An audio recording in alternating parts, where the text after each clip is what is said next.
আসসালামু আলাইকুম। আশা করি সবাই ভালো আছেন। আজ আমরা রান্না করব রোস্ট। আমার বোনের বাসায় রোস্ট রান্না করতেছি ছাদে, তাই আপনাদের সাথে শেয়ার করলাম।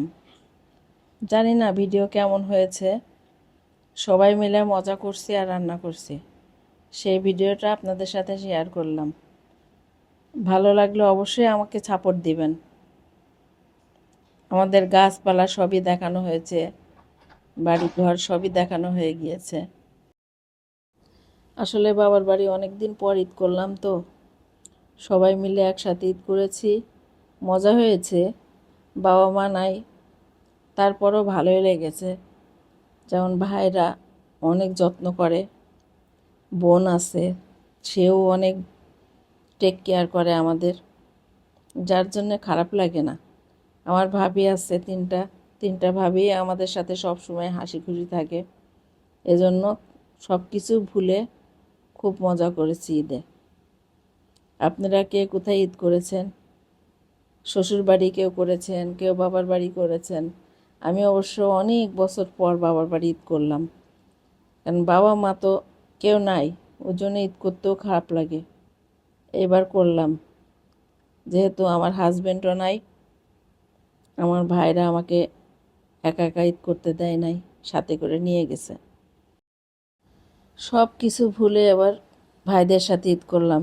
ভাই বোন, 4টা ভাই বোন একসাথে ঈদ করলাম। অনেক মজা করেছি, কষ্টও ছিল ভিতরে, তারপরও কেন জানে ভালোই লেগেছে। এবার আশেপাশের মানুষ আসলো গেল, সবার সাথে দেখা হলো, সব মিলিয়ে কেন যেন অনেক মজা পাইলাম। অনেক দিন পরে এরকম ঈদ হয়েছে আমার। আর রান্না করেছি একবারই এক একদিন খাওয়া। বড় ভাইয়ের বাসায় একদিন খেয়েছি, বড় আপার বাসায় একদিন খাইলাম, মেজো ভাইয়ের বাসায় একদিন খাইলাম। আর ছোটো ভাবির এখনও বাড়ি করা হয় নাই, যেহেতু এজন্য আমরা সবাই মিলে 3 বাড়িতে খাইলাম। বড় ভাবির বাড়িতে বেশি খেয়েছি, কিন্তু ঈদের দিন ঈদের খাওয়া সব বাড়িতে একবার করে খেয়েছি, যার জন্য বলে ফেলেছি একদিন করে খেয়েছি। ঈদের জন্য খাওয়া যেটা, সেটা এক এক দিন এক এক বাড়িতে খেয়েছি, এজন্য মজাটা আরও বেশি হয়েছে। বড়াপার বাড়িতে ছাদে রান্না করলাম, ছাদে রান্নাতে আরও বেশি মজা করেছি আমরা, পিকনিকের মতো।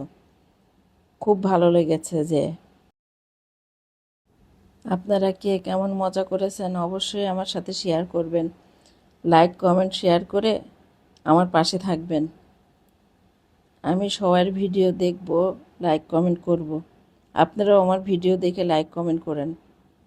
আমি তো সব সময় সামনে আসি না, এইবার আমি সামনে চলে আসছি, আপনাদের সামনাসামনি রান্না করে দেখাইলাম আর কি।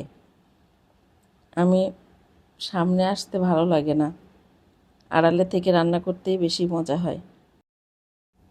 আপনাদের সাথে বক বক করতে করতে আমার রান্নাটা অনেকখানি হয়ে গিয়েছে। এখন পেঁয়াজের ব্রেস্তাটা দিয়ে দেব। পেঁয়াজের ব্রেস্তা দিয়ে আর বেশিক্ষণ তো রাখা লাগে না, এজন্য পেঁয়াজের ব্রেস্তাটা পরে দিয়ে দিব।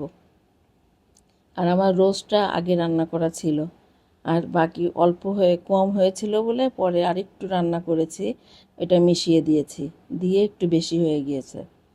এখন আমি পেঁয়াজের ব্রেস্তাটা দিয়ে দিব, দিয়ে আমি নামিয়ে ফেলব।